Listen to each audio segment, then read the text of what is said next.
Testamento de Gad. Como ya he mencionado, Gad significa fortuna, también lo traducen como tropa. Él funcionaba en sí la tribu como un ejército que ayudaba a proteger a Israel. En general, obviamente, en particular, habían diferentes cosas que hacían. Gad, como sabemos, también es el nombre de un falso Elohim, a quien siguen adorando con ese mismo nombre, por ejemplo, en inglés, al decir God. God aparece en Isaías 65:11, cuando Yahweh le reclama al pueblo por dejarlo a él, dejar a Yahweh para ir a adorar a God. Así es como aparece en hebreo y en algunas traducciones en español lo mantienen porque era el nombre de un falso Elohim, el dios de la fortuna. Y recordemos que Lucifer, Satanás, se le apareció a Mashiach y le dijo que todo había sido dado a él y que él se lo daba a quien se inclinara ante él, todos los reinos de esta tierra. Y eso indicaría que él es el dueño o el poderoso de la fortuna en esta realidad. Por ende, sería Gad. Además, curiosamente, en el libro de Hanoc aparece que la serpiente que le dijo a Eva que comiera se llama Gadriel. Entonces, Gad sería el inicio de o raíz de ese nombre también, conectando la serpiente antigua con el dios de la fortuna y claramente Lucifer. También es por eso que en el billete de $1 dice In God, ¿verdad? Ellos confían, en Dios confían. Y al lado está parte del sello de los Estados Unidos, donde está la pirámide con el ojo de Horus, que representa el ojo de Lucifer, llamado el ojo que todo lo ve. Entonces es curioso que pongan el ojo de Lucifer y al lado la palabra Gad, diciendo que adoran a Gad en el dólar, ¿verdad? Como fortuna y verde como reptil. Entonces, hay ahí muchas conexiones y repito, por muchas razones, la escritura indica que el que se conoce hoy en día como Lucifer es también llamado Gad. Y por si algo, en hebreo, recuerden que no se hace el uso de vocales, aunque unas de las consonantes funcionan fonéticamente como vocales, a la hora de escribir son todas consonantes, y a lo que voy con esto es que Gad se escribe Gimel Dalet. Em, entonces, la vocal eh, se, se sabe cuál es o sí, se pronuncia por solo ver la Gimel y la Dalet, se reconoce que es el nombre de esta entidad y por ende se pronuncia Gad. A lo que voy con eso es que en inglés Gad lo escriben con O, pero la pronunciación es clara y sería la misma que la del hebreo Gad. Entonces, mi punto es que se escriba en español o en inglés con A o con O es irrelevante porque en hebreo es solo la G y la D. Ahora bien, testamento de Gad. En el caso de Gad, lo principal fue el odio y también incluso, ¿verdad? Se conecta con Heilel o Satanás, el acusador por odio, por envidia, acusa a la humanidad y quiere hacerla caer. Copia del testamento de Gad, de las palabras que dirigió a sus hijos cuando tenía 125 años. Les dijo: yo fui el noveno hijo de Jacob y era un valiente guardando los rebaños. Qué curioso que sea el noveno hijo. Y repito, obviamente en el aspecto de él como persona fue un justo, a pesar de cometer sus pecados, se arrepintió y muchos en su descendencia también son justos. Pero su nombre y sus debilidades o sus cosas negativas tienen conexión con todo lo que acabo de mencionar en el aspecto negativo. Y curioso que sea el noveno hijo de Jacob, porque la novena letra del Aleph Bet es la Tet, y la Tet, por ser la novena, tiene el valor numérico 9. Entonces, el noveno hijo de Jacob sería como la Tet, y la Tet, la forma es una serpiente enrollada, también una canasta, por si algo. una canasta donde se pone la serpiente que es encantada eh, con la flauta y demás. Yo fui el noveno hijo de Jacob y era un valiente guardando los rebaños. Vigilaba de noche el rebaño y cuando se acercaba un león, lobo, pantera, oso u otra fiera al aprisco, la perseguía, la cogía con mi mano por una pata y haciéndola girar le dejaba aturdida. La perseguía luego a lanzazos durante 2 estadios y así acababa con ella.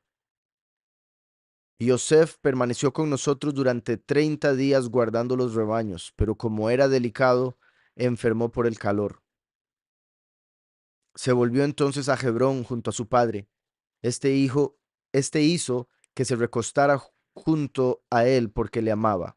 Dijo Yosef a nuestro padre: los hijos de Zelfa y de Bala, dice aquí, pero sería los hijos de Silpa y de Bilá, sacrifican lo mejor del ganado y se lo comen, contra la opinión de Yahudá y Rubén. Entonces aquí Gad está preparando la historia, está preparando al escucha para que comprenda el por qué algunos de ellos le llegaron a odiar, y en este caso Gad. Dice que, bueno, por un lado, de cómo llama delicado a Yosef, ¿verdad? En el sentido que le daban un cuidado especial, entonces lo veían como delicado y no dudo que también tal vez por ser un poco más joven que ellos, sus hermanos también. Y ahí estaba 30 días, pero el calor le afectó, entonces lo mandaron para la casa y cuando llegó a casa empezó a hablar de lo que hacían sus hermanos y como por decirlo así, eh, ¿verdad? De informante, que a nadie le cae bien, un informante, em, lo que llaman sapo. Entonces, Yosef, quizá tratando de agradar a su papá, quizá tratando de mantener el orden, ¿verdad? Según él pensaba que debía ser o había visto o el padre le había dicho, em, siente que es necesario decirle a su papá esta información. Sin embargo, incluso en el judaísmo se habla de que el problema que se dio ahí fue que Yosef no vio todas las cosas que se estaban dando y por eso malinterpretó y le llegó a decir a su papá un reporte negativo que no estaba completamente apegado a la verdad. Y ese fue el error, ¿verdad? El no tomar en cuenta todas las partes o el no tener todas las perspectivas posibles para decidir y fue y habló algo que no era. Sin embargo, él sí había visto eso. Se podría decir también, ¿verdad? Lo que siempre hablamos de que debemos juzgar favorablemente. Al parecer, no fue exactamente lo que hizo aquí Yosef. Entonces, dio un reporte malo acerca de los hijos de Silpa y Bilá. Entonces, dice, los hijos de Silpa y de Bilá sacrifican lo mejor del ganado y se lo comen contra la opinión de Yahudá y Rubén. Verá, Rubén era el primogénito en lo que respecta cronológicamente, porque después perdió la primogenitura, y Judá era el líder de los hermanos.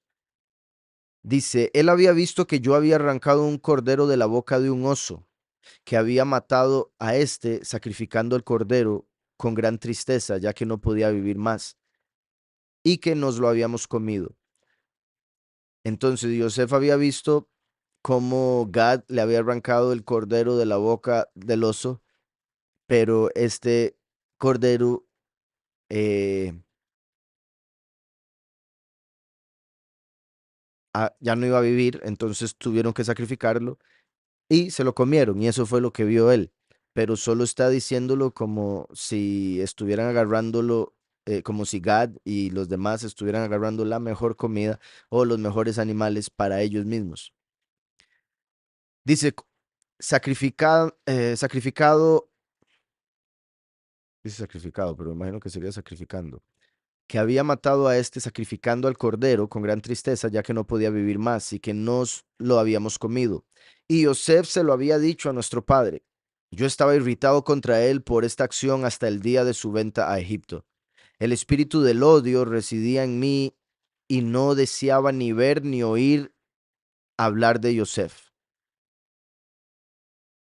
incluso nos reprendía porque habíamos comido las crías sin Yahudá. Y en todo lo que hablaba nuestro padre lo convencía. Entonces, Yosef, no dudo, ¿verdad?, que también tenía su capacidad mental, intelecto y demás, podía ser bueno para convencer, pero al ser el hijo predilecto de Jacob, de fijo le escuchaba Jacob, al ser el hijo de Raquel, la mujer que Jacob amaba. Entonces lo convencía. También algo que me parece curioso, que parece indicar que, aunque quizá no era el mejor comportamiento de Yosef o la mejor forma de hacerlo, menos sabiendo pocos detalles de todo lo que se daba, eh, vemos que él está, repito, tratando de mantener el orden y la jerarquía y poniendo a Yahudá como líder, a pesar de Yahudá no ser hermano completo de él, porque Yahudá era de Lea, Yosef era de Raquel.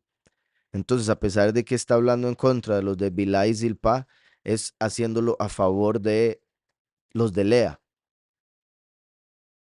y principalmente Yahudá, que es de donde vendría Yahushua HaMashiach.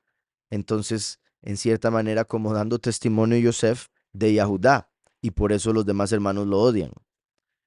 Así como el último descendiente de Yosef da testimonio de Yahushua, descendiente de Yahudá, y lo van a odiar en el mundo y por eso lo van a matar. Dice, y Yosef se lo había dicho a nuestro padre, yo estaba irritado contra él por esta acción hasta el día de su venta a Egipto. El espíritu del odio residía en mí y no deseaba ni ver ni oír hablar de Yosef. Incluso nos reprendía porque habíamos comido las crías sin Yahudá, y en todo lo que hablaba nuestro padre lo convencía. Confieso ahora mi pecado, hijos míos, porque quise muchas veces acabar con él. Le odiaba con toda mi alma y en mis entrañas no había hacia él ningún sentimiento de compasión. Mi odio aumentaba también por sus ensueños y deseaba borrarle de la tierra de los vivos como un ternero arranca la hierba del suelo. Por esta razón, Yahudá y yo lo vendimos a los Ismaelim por 30 monedas de oro. Ven, aquí es la otra porción que les había dicho la vez pasada, que me parece particular, me llama mucho la atención, pero también puede ser muy sospechosa, em, porque da un número diferente al número que aparece en la Torá. Ahora, es posible que los masoretas, ¿verdad? Que es la versión hebrea con los puntos de vocal, que ellos hayan cambiado el número en el Génesis por la conexión tan clara que hay con lo que pagaron por Mashiach, es posible. Em, Sin embargo, y bueno, para eso dame un momento para ir a Génesis.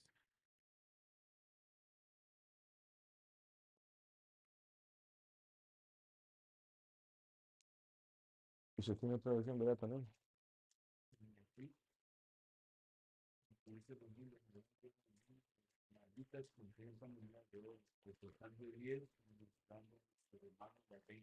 Ah, ok, ahí está.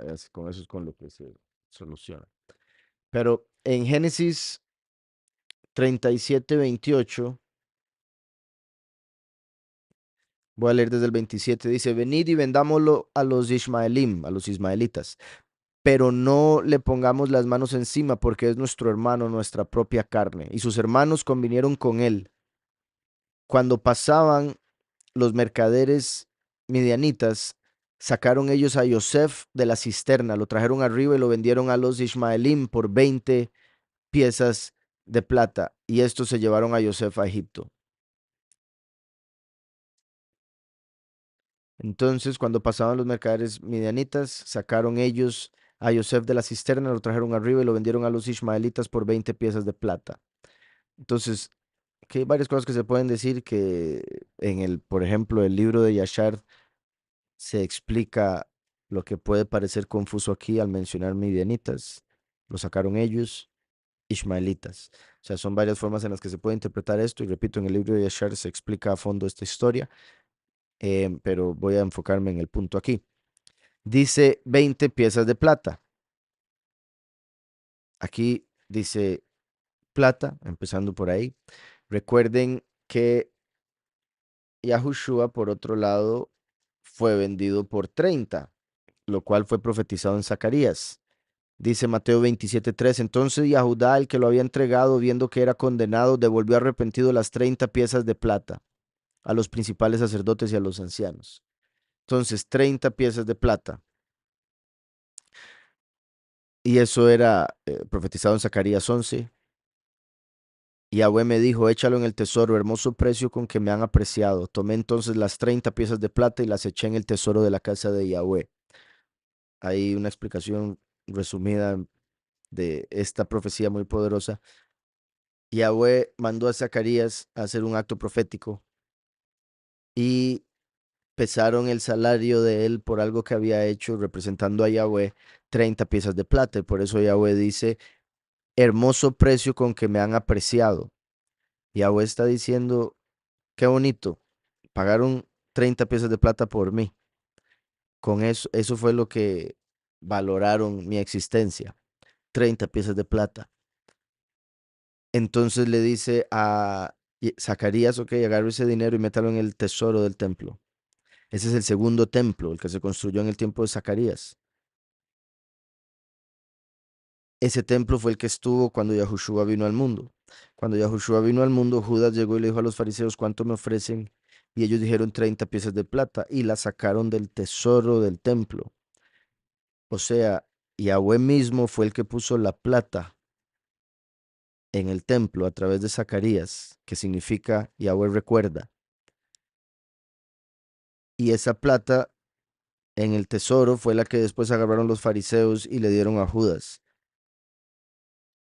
Entonces, es una profecía poderosísima, em, lo que eso representa, y bueno, que vemos en Zacarías 11, Mateo 26. Entonces, vemos que son 30 piezas de plata.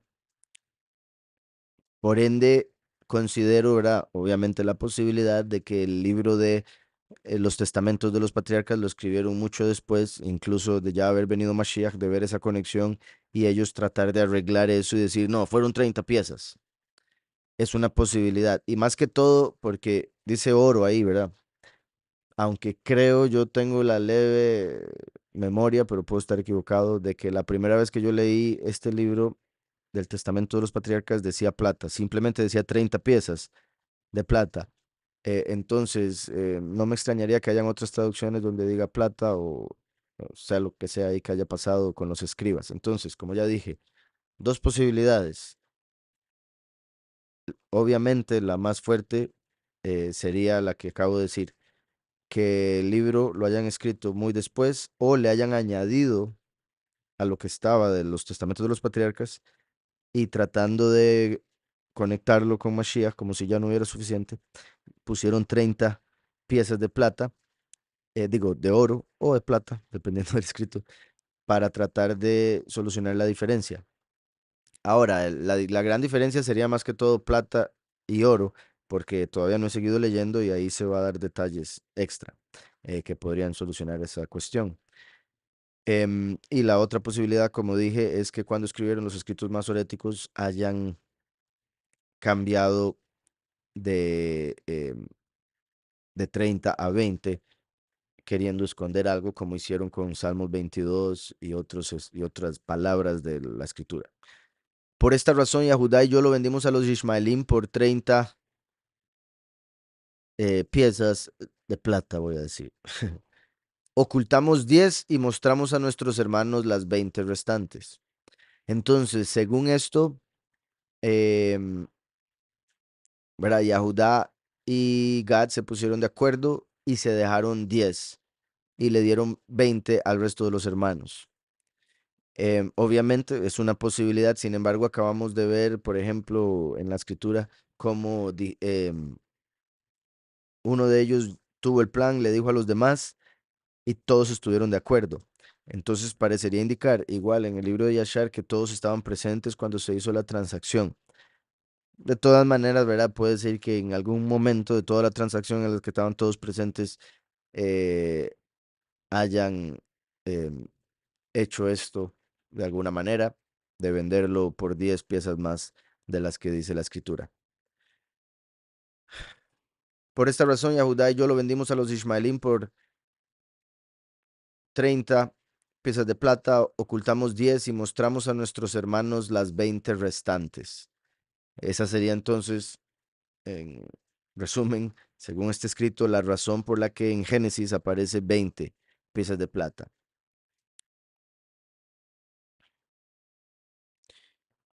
Así por avaricia,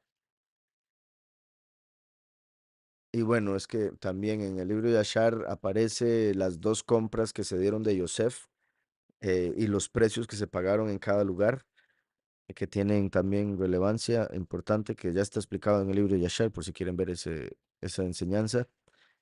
Em,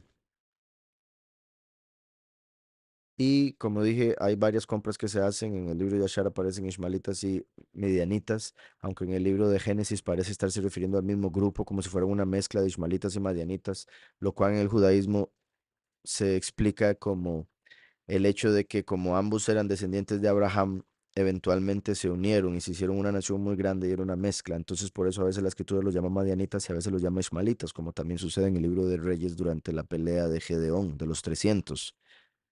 Entonces, esa es una posibilidad. Pero lo otro que también estaba pensando, ¿verdad? Digamos, solo por el hecho de aquí en esta traducción dice oro, obviamente en Génesis vemos que dice plata. Habría que ver con eso de los masoréticos, pero sin tomarlos a ellos en cuenta, la otra posibilidad habría sido que aquí esté hablando de una de las ventas y que en Génesis se hable de otra venta. Digamos, como que aquí fuese que pagaron oro, pero después otros lo vendieron por plata. Em, y solo digo eso por la diferencia de oro y plata entre los dos escritos, entre esta traducción y entre lo que vemos en la escritura en Génesis, que obviamente es clave y es base. em, pero también porque en el hecho de que en el libro de Yashar vemos varios grupos y varias transacciones. Em, entonces dice, ocultamos 10 y mostramos a nuestros hermanos las 20 restantes. Así por avaricia di cumplimiento a la idea de aniquilarle. Por avaricia di cumplimiento a la idea de aniquilarle. Entonces vean cómo ya mencionó odio, avaricia, y creo que había otro por ahí que había mencionado, pero en sí, vean la mezcla, ¿verdad? De la avaricia con el odio y cómo curiosamente está diciendo que Yahudá y él. Recuerden que Judas, su nombre original habría sido Yahudá, solo que lo más seguro no lo pronunciaban Yahú por no pronunciar Yahweh, entonces por eso siempre le digo Yehudá y también porque no merece que se diga Yahú. Entonces, era el mismo nombre, por eso Yahudá fue el que en Génesis vemos que decide venderlo a Yosef, porque después Yehudá vendería a Yahushua, pero con él estaba eh, Gad. Entonces, qué curioso porque es como Gad, el falso Elohim de la fortuna, llevándose a Judas por el dinero para que traicione a Yahushua. Así como Gad habló con Yahudá y lo convenció no solo de venderlo, sino de quedarse una parte de la venta, es como vemos que Judas era el tesorero porque se dejaba parte de lo que entraba. Cuando reclama de por qué no se vendió el perfume y dice la escritura que era porque él quería que se metiera el dinero en la bolsa para poder agarrar algo. Entonces vemos que esto fue lo que hizo Gad. Y qué curioso que sería la avaricia la que estaba tentando, entre otras cosas, a Judas para vender a Yahushua. Entonces aquí vemos a Gad, fortuna, poniendo avaricia en el corazón del patriarca Gad para que hable con Yahudá y se quede en una parte del monto por el cual lo vendieron. Así, por avaricia di cumplimiento a la idea de aniquilarle, pero el poderoso de mis padres lo salvó de mis manos para que no llegara a cometer una impiedad en Israel.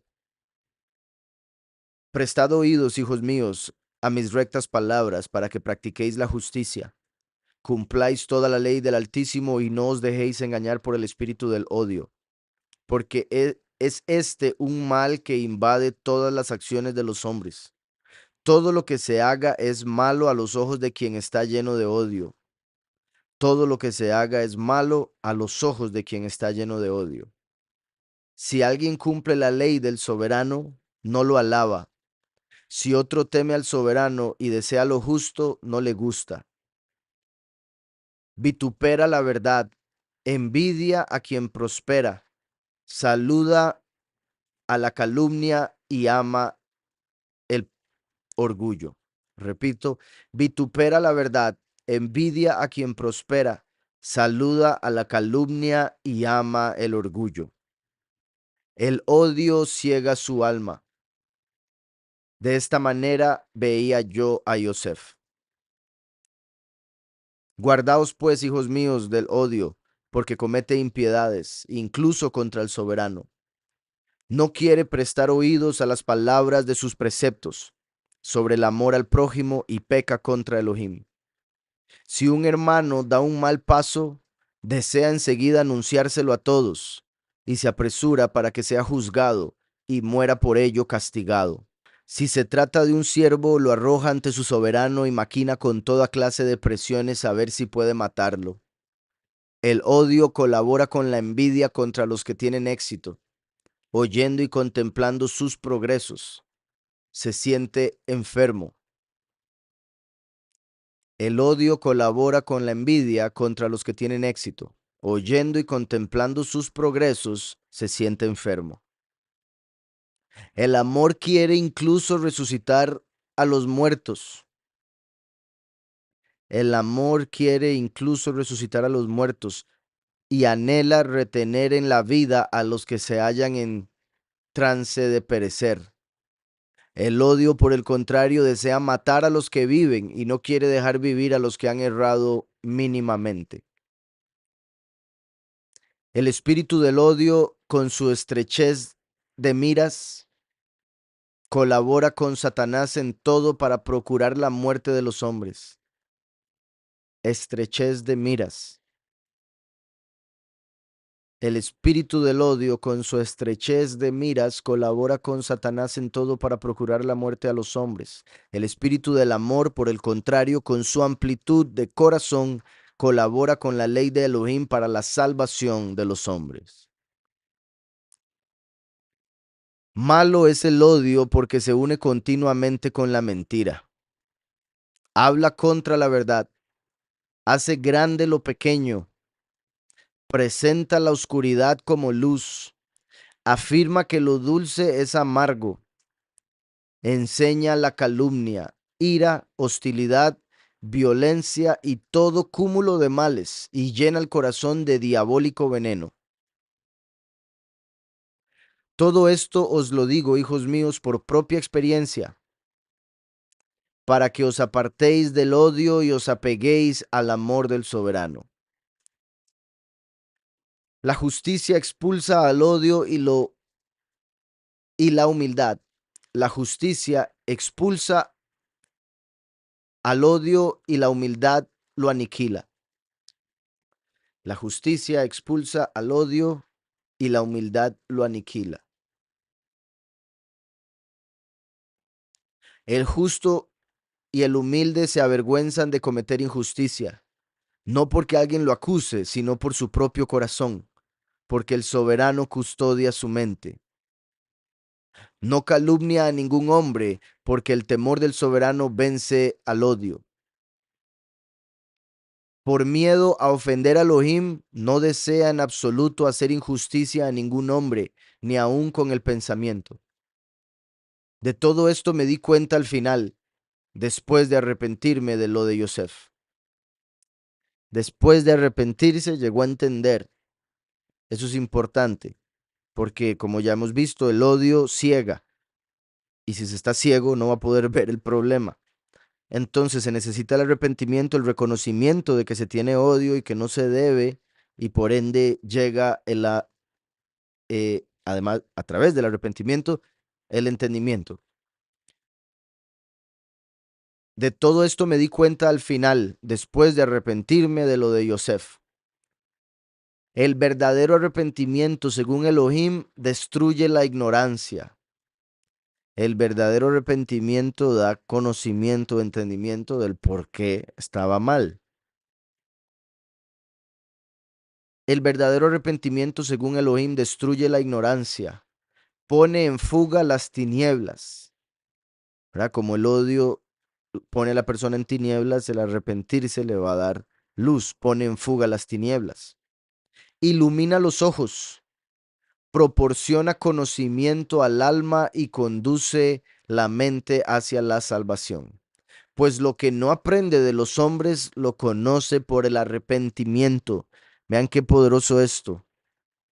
Pues lo que no aprende de los hombres lo conoce por el arrepentimiento, mostrando cómo el arrepentimiento puede dar conocimiento, entendimiento, pero tristemente para arrepentirse primero hay que equivocarse, por ende mostrando la sabiduría que da la experiencia, incluso las malas experiencias, puesto que si hay arrepentimiento genuino, esos baches, esos problemas, esos pecados se van a convertir en méritos, en escalones para ascender, porque se va a llegar a aprender mucho más de lo que se hubiese aprendido sin haberlo experimentado, porque una cosa es la teoría y otra la práctica.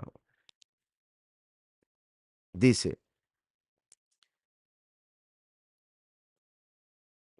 el verdadero arrepentimiento según Elohim destruye la ignorancia, pone en fuga las tinieblas, ilumina los ojos, proporciona conocimiento al alma y conduce la mente hacia la salvación, pues lo que no aprende de los hombres lo conoce por el arrepentimiento. El soberano me atribuló con una dolencia hepática, y poco habría faltado para que mi espíritu se apartara de mí, de no mediar las oraciones de Jacob mi padre, pues en lo que el hombre peca, ahí recibe su castigo.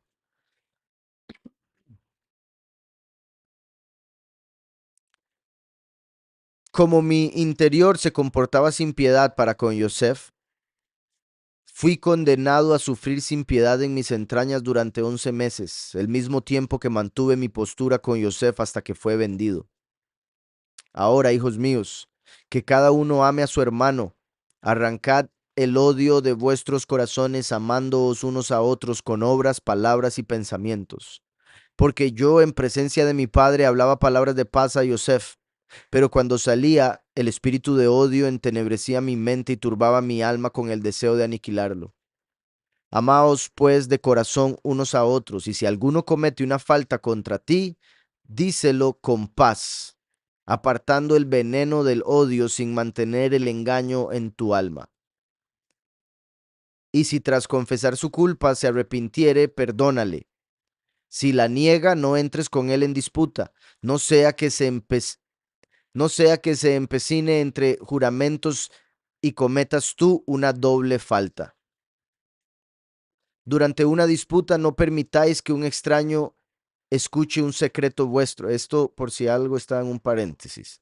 Durante una disputa no permitáis que un extraño escuche un secreto vuestro, para que no se haga vuestro enemigo por odio y cometa una gran falta contra ti. Porque muchas veces te hablará con engaño o se ocupará de tus cosas con mala intención, tomando de ti mismo el veneno. Pero si lo niega, refiriéndose antes del paréntesis al que pecó y se le dijo, pero si lo niega y se avergüenza de sentirse reprobado, quédate tranquilo y no continúes arguyéndole, pues el que niega da muestras de arrepentimiento. No te ofenderá más, sino que te honrará, te temerá y mantendrá la paz contigo. Pero si es un desvergonzado y persiste en la maldad, perdónale de corazón y deja a Elohim la venganza. Si alguno prospera más que vosotros, no os entristezcáis, sino rogad por él para que progrese hasta el final. Quizá os convenga así a vosotros. ¿Verdad? Recuerden, Yosef empezó a prosperar y prosperar y prosperar y después toda la familia pudo comer cuando se dieron los 7 años de vacas flacas. Si hubiesen muerto de hambre toda la familia, si no prospera el hermano que todos odiaban y envidiaban y demás. Si alguno prospera más que vosotros, no os entristezcáis, sino rogad por él para que prospere hasta el final, quizá os convenga hacia vosotros. Si es ensalzado sobremanera, no sintáis envidia, recordando que todo hombre ha de morir. Entonad, por el contrario, un himno al soberano que concede cosas buenas y convenientes a todos los hombres. Investiga los juicios del soberano, y él no te abandonará, y proporcionará paz a tu mente. Si alguno se enriquece por medio de sus malvadas acciones, como Esaú, mi tío, no le tengáis envidia. Esperad a que el soberano le ponga coto, pues le arrebata su hacienda entre males, o le concede su perdón si se arrepiente, o le reserva para un castigo eterno.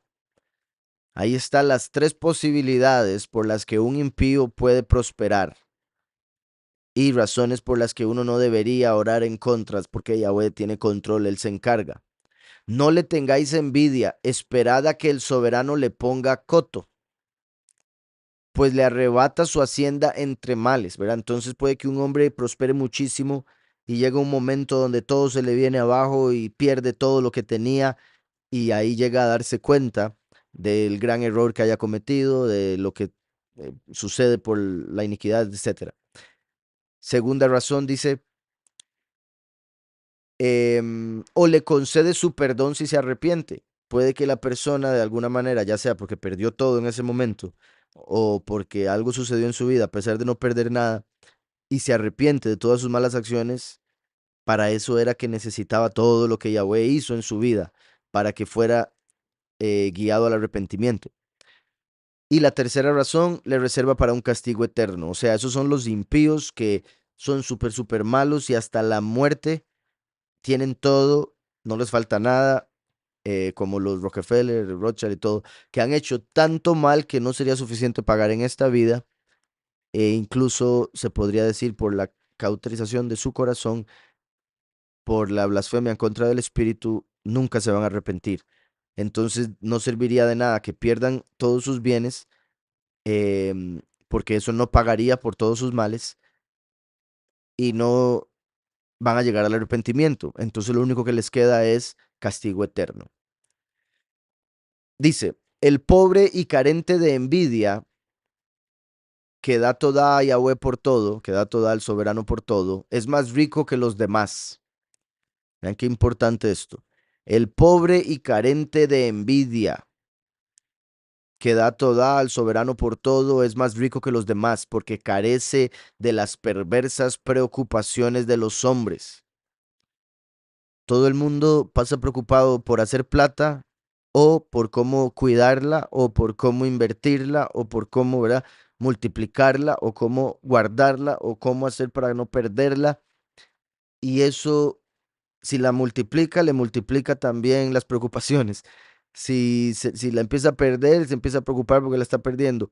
Si todo lo relacionado con eso trae preocupaciones que vienen siendo en muchos casos maldiciones.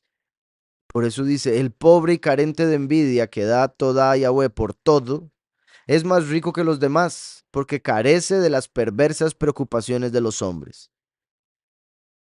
Arrancad pues el odio de vuestras almas y amaos unos a otros con rectitud de corazón. Transmitid también estas cosas a vuestros hijos, para que honren a Yahudá y a Leví, porque de ellos hará surgir el soberano al Salvador de Israel. De Leví salió Moshe y Aarón, y después de Yahudá vino Yahushua HaMashiach, así como Juan el Bautista. Sé, exacto, ¿verdad? Por eso está escrito que la raíz de todos los males es el amor al dinero. Y aquí vimos el ejemplo en Gad, fortuna, su avaricia, vendió a Yosef con Yahudá, etcétera. Transmitid también estas cosas a vuestros hijos para que honren a Yahudá y a Leví, porque de ellos hará surgir el soberano al Salvador de Israel. Sé que al final se apartarán de ellos vuestros hijos y vivirán ante el soberano en toda clase de maldad, perversión y corrupción. Tras reposar un momento, volvió a hablarles: hijos míos, obedeced a vuestro padre, enterradme cerca de mis progenitores. Encogió sus pies y se durmió en paz. 5 años después lo subieron y lo sepultaron en Hebrón junto a sus padres. Si en Génesis aparece la venta como esclavo por 20 piezas y después en la ley se dice que son 30 piezas por un esclavo, ¿sería una contradicción? No, claramente vuelvo a lo mismo. Puede ser que los que reescribieron la Torá con los puntos de vocal hayan cambiado esa parte para tratar de quitar una de tantas conexiones claras proféticas con el Mesías, la posibilidad. Pero, por otro lado, recuerde que la Torá fue dada después de salir de Egipto. La venta de Yosef sucedió antes de llegar a Egipto.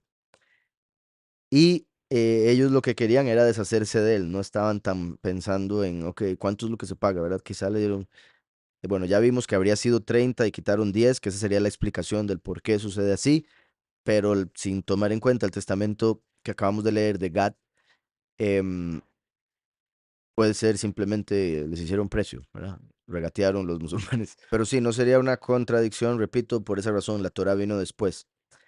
Y también, por si algo, vemos en el libro de Yashar los diferentes precios en los que vendieron a Yosef, porque después lo vendieron en Egipto y o sea, lo compraron los ismaelitas, se lo vendieron a los medianitas, después lo vendieron ellos a los egipcios.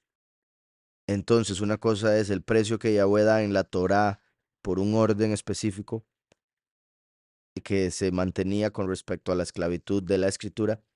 em, y otra cosa, ¿verdad? El precio que cada nación tenía por esclavos. Dice una pregunta, Oseas 3:2. Así que la compré de vuelta para mí mismo con 15 piezas de plata y un homer de cebada y una jarra de vino. ¿Tiene algún paralelismo como lo que estás leyendo? Oseas 3, me dijo. Me dijo otra vez, Yahweh ve y ama a una mujer amada de su compañero y adúltera. Así ama Yahweh a los hijos de Israel. Aunque ellos se vuelven a Elohim ajenos, aman las tortas de pasas. Entonces la compré para mí por 15 ciclos de plata. Recuerden, ¿verdad? El valor numérico de Ya, Yud Hey, es 15.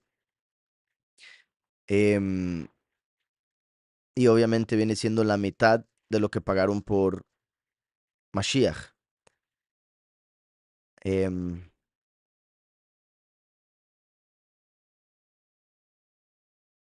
y un homer y medio de cebada. Un homer y medio de cebada. Había que particular porque 15 se puede ver como 1.5, ¿verdad? Y un homer y medio es 1.5. Entonces, 15 ciclos de plata, el homer y medio de cebada viene a representar los otros 15 ciclos de plata para hacer los 30.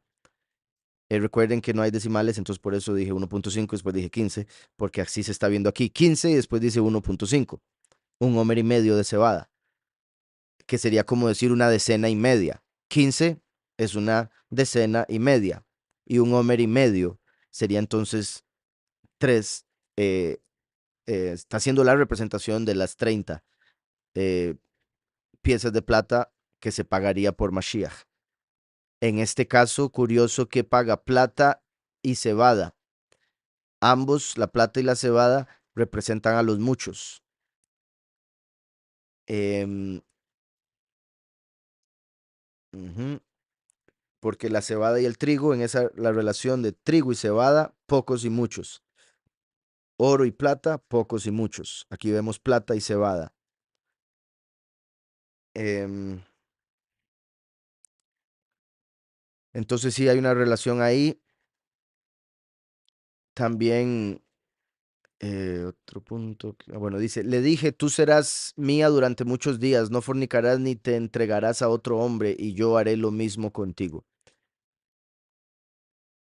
Porque muchos días estarán los hijos de Israel sin rey, sin príncipe, sin sacrificios, sin estatuas, sin efod y sin terafines. Después volverán los hijos de Israel, buscarán a Yahweh su Elohim y a David su rey, y temerán a Yahweh y a su bondad al fin de los días.